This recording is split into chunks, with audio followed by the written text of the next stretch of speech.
قرآن کریم رحمت ہے. جب نبی آیا وما ارسلناک الا رحمت للعالمین، میرے حبیب ہم نے تو تمہیں بھیجا ہی نہیں مگر یہ کہ رحمت بنا کر بھیجا. چوتھی صفت و بشرا، قرآن کیا ہے؟ بشارت دینے والا. جب نبی آئے شاہدم و مبشرم و نذیرا، اے میرے حبیب ہم نے تمہیں بشارت دینے والا بھیجا. قرآن کے پاس پورا علم، نبی کے پاس پورا علم. قرآن ہدایت، میرا نبی ہدایت. قرآن خوشخبری دینے والا، میرا نبی خوشخبری دینے والا. قرآن رحمت، میرا نبی رحمت. دونوں کو پڑھا جائے تو یہ پتہ چلتا ہے کہ قرآن و محمد ایک ہے. نہ قرآن محمد سے جدا، نہ محمد قرآن سے جدا. ارے جب قرآن لفظوں میں ڈھلا، جب کلام الہی لفظوں میں ڈھلا تو قرآن کہلایا، مجسم ہوا تو محمد کہلایا.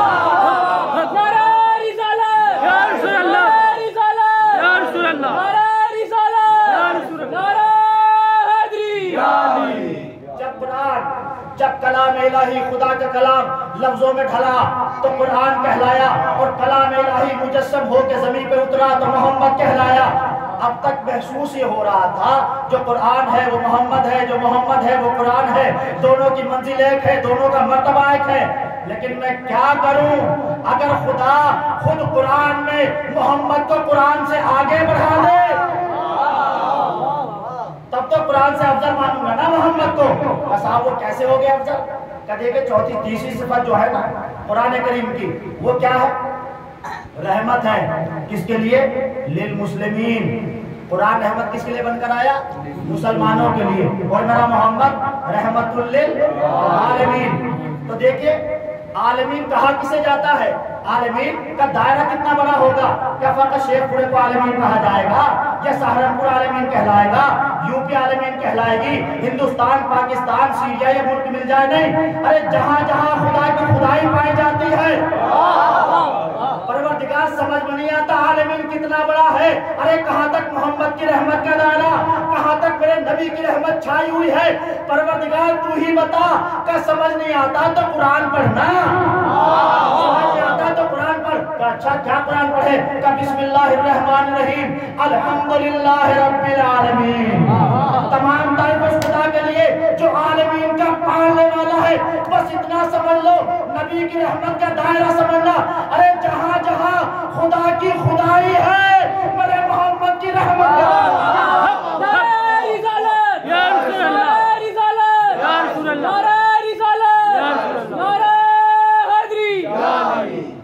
اچھا خدا نے کیا کہا کہ محمد کے صدقے میں رحمت ہے.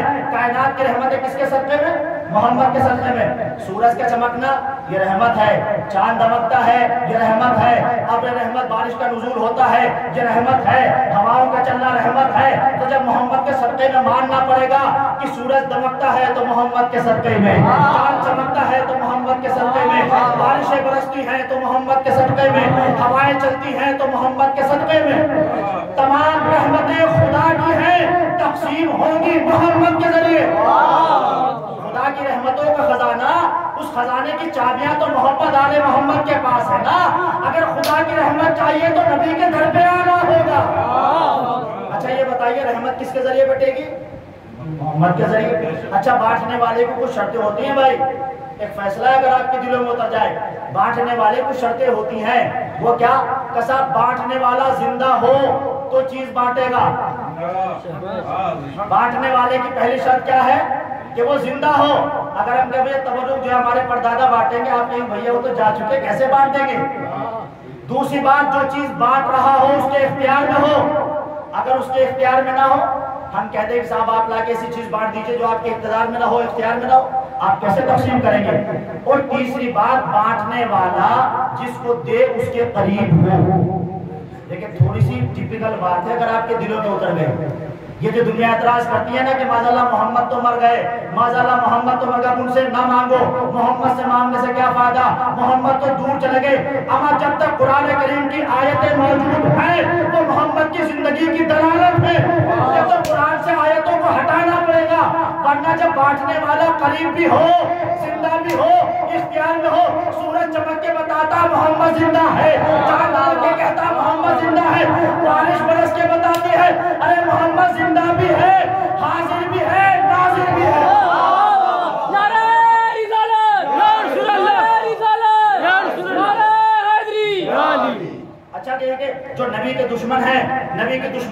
کوئی علاج ہو بھی نہیں سکتا. جو اپنے دل میں نبی کی دشمنی پال لیں ان کا علاج تو ہمارے پاس ہے بھی نہیں. آپ کہیں وہ کیا بھیا کر کے بھیا تم نے صبح کی نماز نہیں پڑھی, مولانا کیا کرے بس کم وقت شیطان نے بہکا دیا. کیا ہوا؟ شیطان نے بہکا دیا. مگر چلو اچھا بھائی شیخ پورے میں شیطان تھا, یہ دوسرے محلے والے محفوظ ہو گئے.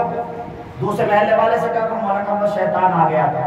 میں کہا بھائی شیطان تو شیخ پورے میں موجود تھا, لیکن میں یہ مثال دے رہا ہوں, کبھی آپ سوچے مولانا نے تو ایسی بات نہیں کرتا. تو کیا ہوا, میں کسی اپنے دوست کو لکھنؤ فون کر دیا کہ صاحب شیطان نے بہکا دیا, پاکستان کا صاحب شیطان نے بہکا دیا. کتنے ہیں شیطان کا ایک, یہ عجیب ہے نبی سے دشمنی رکھنے والے. اگر ہر جگہ ماننے پائے تو شیطان کو ہر جگہ ماننے پر تیار ہے. محمد کو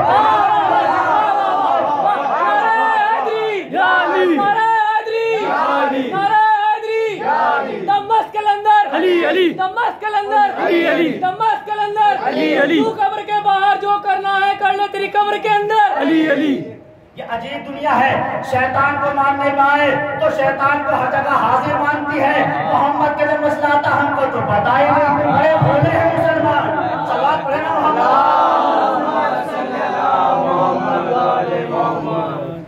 اچھا تقسیم کرنے والا زندہ ہو, یہ تمام رحمتیں بتاتی ہیں. ہوائیں چلنا بند ہو جاتے اگر محمد مر جاتے, سورج کا چمکنا بند ہو جاتا اگر محمد مر جاتے, چاند دمکنا چھوڑ دیتا محمد مر جاتے.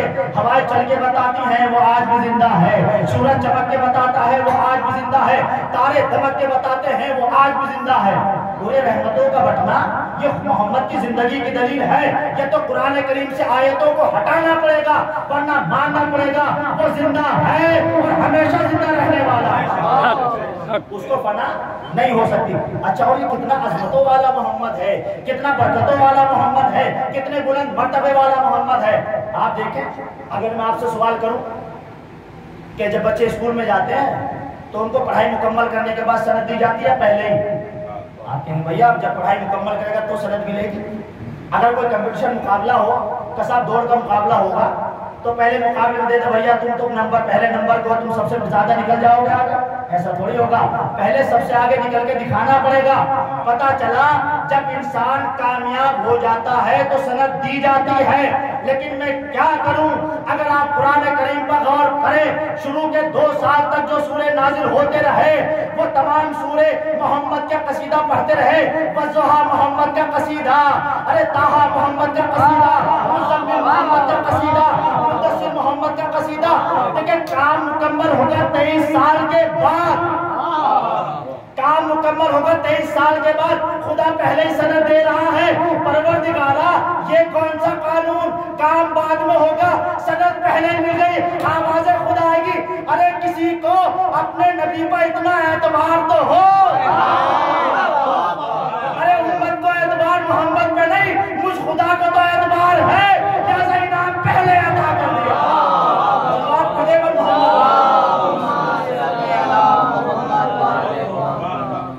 ہلکا سا اشارہ آپ نے رات دیا تھا, اجازت سے مکمل کیے دیتا ہوں. ان کا اقتدار دنیا تصور نہیں کر سکتی. محمد آل محمد کی منزلت دیکھیں. مدینے کی گلیاں ہیں, ایک شخص ہے بہت نامی یمن کا رہنے والا, نام ہے حبیب ابن مالک. یہ نبی کے پاس آیا, آنے کے بعد کہنے حضور ایمان لے آؤں گا. کبھی لے آؤ, پیغام یہی ہے, ہم تو دین کو چلانے کے لیے آئے, مسلمان کرنے کے لیے آئے. کہ ایسے تو نہیں مانوں گا. پھر کیسے مانو گے؟ کہ صاحب چاند کے 2 ٹکڑے کر دیجیے گا. پہلے کا معجزہ دکھائیے. کہ اچھا معجزہ دیکھو گے؟ کہاں, اگر معجزہ دکھا دیا تو ایمان لے آؤں گا. کہ ٹھیک ہے دکھا دوں گا. کہ دکھائیے کہ نہیں. جب تُو نے معجزے کی خواہش کر لی تو معجزہ بھی تیری پسند کا, جگہ بھی تیری پسند کی, وقت بھی تیری پسند کا. بتا کب کہاں کون سا معجزہ دیکھنا چاہتا ہے؟ کہ صاحب میں چاہتا ہوں کل بھری دوپہر میں چاند کے 2 ٹکڑے ہو جائیں. کس وقت ہو جائے؟ بھری دوپہر میں. دوپہر میں تو چاند نکلتا بھی نہیں بھائی. بھری دوپہر میں چاند کے 2 ٹکڑے ہو جائے. نبی نے کہا ٹھیک ہے, اعلان کر دو. جناب سلمان کو بلایا, سلمان جاؤ اعلان کر دو کہ کل بھری دوپہر میں کوہ ابو قبیس, ایک پہاڑ کا نام ہے, کوہ ابو قبیس پر میرا محمد معجزہ دکھانے والا ہے. جناب سلمان مدینہ کی گلیوں سے باہر نکلے, آبادی سے باہر نکلنے کے بعد کہا الا, آگاہ ہو جاؤ. جب لفظ الا آتا ہے انسانوں کے لیے, ان سب کے لیے, انسان, جنات, ملائکہ, فرشتے, چرند, پرند, سلمان نے اعلان کیا فرشتوں تم بھی آ جاؤ، جنات تم بھی آ جاؤ، پرندوں تم بھی آ جاؤ، ارے جو خدا کی مخلوق ہے وہ کل دوپہر میں ابو قبیس پر جمع ہو جائے، میرا نبی معجزہ دکھائے گا۔ اب پوری خلقت جمع ہو گئی بھری دوپہر میں کوہ ابو قبیس پر، نبی لے کے چلے۔ میں کہوں گا حضور بھری دوپہر ہے، سورج چاند تو نکلے گا نہیں، یہ تو سورج کے نکلنے کا ٹائم ہے، آپ شام کا انتظار کر لیجئے گا۔ تو شاید نبی کہے کہ جاہل تو نہیں جانتا، اگر شام کا انتظار کرنا ہوتا دوپہر میں کیوں لے کے جاتا؟ اقتدار دکھانا ہے نا کہ محمد کہتے کسے ہیں۔ روایت کہتی بھری دوپہر۔ اچھا دوپہر میں کیا ہے کہ سورج نکل رہا ہے۔ اچھا اگر کسی طرح سورج ڈوب بھی جاتا تو سب سے بڑی پریشانی ہو جاتی، خود رسول خدا کے جسم کا نور اتنا زیادہ تھا کہ ام المومنین جناب عائشہ سے روایت نقل کر رہا ہوں، ام المومنین جناب عائشہ روایت نقل کرتی ہیں میرے نبی کے جسم سے چھن چھن کر اتنا نور نکلا کرتا تھا، اگر ہماری کوئی سوئی کھو جاتی تھی جو دن کے اجالے میں نہ ملتی تھی، ہم شام کا انتظار کرتے تھے کہ سورج ڈھلے میرا نبی گھر میں آئے تو نبی کے نور کی روشنی میں سوئی اٹھا لیا کرتے تھے۔ تو جس کے خود کے جسم کا نور اتنا ہوگا سورج بھی ڈوب بھی جائے گا تو نبی کے نور کا کیا ہوگا؟ نبی کے نور کے سامنے چاند کیسے نکلے گا؟ اب روایتیں کہتی ہے تمام خلائق کو جمع کر دیا گیا۔ جب تمام خلائق جمع ہو گئے حبیب ابن مالک کہتا مولا معجزہ دکھائیے، بھری دوپہر ہے، سورج کو ڈوبنا بھی ہے، چاند کو نکلنا بھی ہے، آپ کے جسم کا نور بھی چھننے سے رکنا ہے، چاند دو حصوں میں تقسیم بھی ہونا ہے۔ روایتیں کہتی جب یہ منظر ہوا تو جناب جبرائیل نے پروردگار عالم سے کہا پروردگارا اگر تو اجازت دے تو میں تیرے نبی کے پاس جاؤں، اور جانے کے بعد کوئی وعدہ کیا گیا تھا چاند و سورج سے وعدہ یاد دلاؤ، کہا تو جانا چاہتا ہے چلا جا، اگرچہ اسے ضرورت نہیں ہے، اسے تمہاری ضرورت نہیں ہے، تو جانا چاہتا ہے تو چلا جا۔ اب جبرائیل آیا، آنے کے بعد ہاتھ کو جوڑا یا رسول اللہ اگر آپ کی اجازت ہو تو میں چاند و سورج کو وعدہ یاد دلاؤں۔ چاند و سورج کی خلقت سے ہزاروں سال پہلے پروردگار نے چاند و سورج سے وعدہ لیا تھا کہ دیکھو تمہیں خلق کر رہا ہوں محمد کے صدقے میں، محمد کے اشاروں پہ چلنا ہوگا، محمد کے اشاروں پہ چلنا ہوگا۔ جیسے جبرائیل نے کہا نبی نے کہا جبرائیل واپس چلا جا، کوئی وعدہ یاد دلانے کی ضرورت نہیں، ارے عرش والے تو جانتے ہی ہیں، مجھے تو زمین میں دکھانا ہے اقتدار محمد کیا ہے۔ سبات پڑھ دے مجھے تو زمین پہ دکھانا ہے کہ اقتدار محمد کیا ہے۔ جبرائیل واپس گیا، راوی کہتا میرے نبی نے انگلی کا اشارہ کیا، انگلی کا اشارہ کرنا تھا، یوں محسوس ہو رہا تھا کہ جیسے کسی صاحب اقتدار نے سورج سے اس کے چمکنے کی صلاحیت کو چھین لیا ہو۔ سورج اپنی روشنی کھونے لگا، چاند اس کے پیچھے سے نمودار ہونے لگا، کبریت کی چادر کو نبی نے اپنے جسم کے اوپر اوڑھا تاکہ جسم میں چھننے والا نور بند ہو گیا، یہاں تک کہ سورج ڈوب گیا، چاند نمودار ہو گیا۔ چاند میں بھری دوپہر میں چاند نمودار ہوا، راوی کہتا میرے نبی نے انگلی کا اشارہ کیا، چاند دو حصوں میں تقسیم ہوا، بڑا عجیب منظر تھا، اشارہ زمین پہ کر رہا تھا، اثر آسمان پہ، اشارہ زمین پہ کر رہا تھا، اثر آسمان پہ ہو رہا تھا۔ اچھا جب دو حصوں میں تقسیم ہوا، اگر ہو جاتا فقط تو لوگ کہتے تھے بھیا وہ تو ٹوٹ گیا تھا، روز ہی تو چاند ٹوٹتا رہتا ہے، ستارے ٹوٹتے رہتے ہیں، لیکن چاند نے کہا کہ تو صحیح جلنے والوں کو اور جلاؤں گا۔ چاند دو حصوں میں تقسیم ہوا، ایک عرش پر رکا رہا، ایک پہلے مکے کی طرف چلا، خانہ کعبہ کا طواف کیا، پھر میرے نبی کا طواف کیا، سامنے آنے کے بعد کہا السلام علیکم یا رسول اللہ، لا الہ الا اللہ انک محمد رسول اللہ۔ چمن چمن کلی کلی علی علی علی علی، چمن چمن کلی کلی علی علی علی علی، نعرہ حیدری۔ صلوات پڑھے محمد علیہ۔ اچھا ہو سکتا کوئی کہے بھئی یہ کیسے ہو گیا کہ اشارہ تو زمین پہ کیا جا رہا تھا، اثر آسمان پہ ہو رہا تھا، تو میں نے کہا بھائی جس کی حکومت جتنی بڑی ہوتی ہے وہاں اس کی چلتی ہے۔ مثلا اگر یوگی جی چاہیں، یوگی جی کو اعلان کرتے ہم لوگ مانیں گے نا بھیا، اتراکھنڈ والے تھوڑی مانیں گے، اتراکھنڈ والوں کی تھوڑی نا کیا کہتے ہیں وہ کیا کہتے ہیں منتری ہیں وہ ہمارے ہیں، اگر اتراکھنڈ والا کوئی کیا کہتے ہیں اعلان کر دے گا کون مانے گا؟ اتراکھنڈ والے۔ اگر مودی جی کو اعلان کر دے تو ہندوستان والے مانیں گے، پاکستان والے نہیں مانیں گے۔ کوئی دوسرے ملک کا تو پتا چلا جہاں تک جس کی حکومت کا دائرہ ہوتا ہے وہاں تک اس کا اقتدار چلتا ہے، تو دنیا یہ نہ سوال کرے کہ محمد زمین پر بھی چلاتا ہے، آسمان پہ بھی چلاتا ہے، اما ان کا اقتدار ہی اتنا بڑا ہے، یہاں بھی ان کی حکومت ہے، وہاں بھی ان کی حکومت ہے، کہ جب جو چاہے جہاں چاہے وہ کر لیتے ہیں۔ چمن چمن پھول پھول، چمن چمن پھول پھول، یا رسول یا رسول، چمن چمن پھول پھول، یا رسول یا رسول، چمن چمن پھول پھول، یا رسول یا رسول، نعرہ حیدری۔ بس یہ آخری کیا کہتے ہیں بات، اور آپ کی رحمتیں تمام ہے، مشکل سے 5 سے 7 منٹ دوں گا اور رحمتوں کو تمام کر دوں گا۔ یہ ہے وقار محمد، یہ ہے عظمت نبی۔ ضرورت اس بات کی ہے کہ اپنے دل میں نبی کی محبت کو بسا لو تو کرم ہوگا۔ ہم تو نبی کی محبت کو دل میں بساتے ہی نہیں، لیکن نام سے کہنے سے کچھ نہیں ہوگا، ہم نبی والے ہیں۔ دل سے نبی کو اپنا بنانا ہوگا، دل سے نبی کے کہے پر چلنا ہوگا۔ جو دل سے نبی کو اپنا بنا لے، نبی کے کہے پر چلے، تو پھر وہ خود اتنے معجزات کا حامل ہو جاتا ہے، دنیا انگوش بدلتا نظر آتی ہے۔ ہلکا سا اشارہ عشق نبی کا دیتا ہوا گزر جاؤں گا اور آپ کی رحمتوں کو تمام کر دوں گا۔ روایتیں کہتی ہیں جناب یوسف کا زمانہ ہے، سنا ہوا پورا تذکرہ آپ کا، بس ہلکا سا عشق نبی کے حوالے سے۔ جناب یوسف کو مصر کا بادشاہ بنا دیا گیا۔ ایک دن ہے کہ جناب یوسف اپنے ساتھیوں کے ساتھ کسی صحرا سے گزر رہے ہیں کہ آپ نے کسی کھنڈر سے کسی کے رونے کی آواز سنی، کھنڈر سے کسی کے رونے کی آواز سنی۔ اب جو آپ قریب کے دیکھا کوئی ضعیفہ ہے، کوئی بوڑھی عورت ہے جو رو رہی ہے، تو یوسف نے جانے کے بعد کا ضعیفہ کیوں رو رہی ہو؟ اب جو اس نے سر اٹھایا، سر اٹھانے کے بعد کہا یوسف تیرا حسن ایسا تھا کہ میں اس حالت کو پہنچی۔